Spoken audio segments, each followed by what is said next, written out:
Hello' everyone, এইফালে দেখিছেনে বেটাক বুকুচাতে লৈ পাকঘৰলৈ বুলি আহিছোঁ ৰাতিৰ সাজটো বনাবলৈ।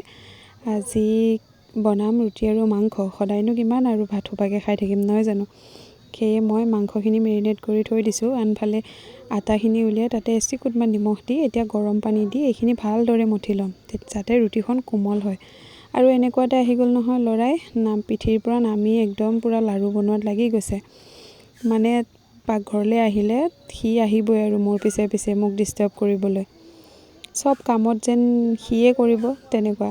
আৰু এতিয়া মোৰ কেমেৰা কৰাটো উচিল আৰু এইফালে মই লুচিখিনি মানে পৰঠা বনাব কৈছিল মানুহজনে। পৰঠা বনাবলৈ মই ভালকৈ নেজানো, অকল আলু পৰঠাটো বনাব জানো।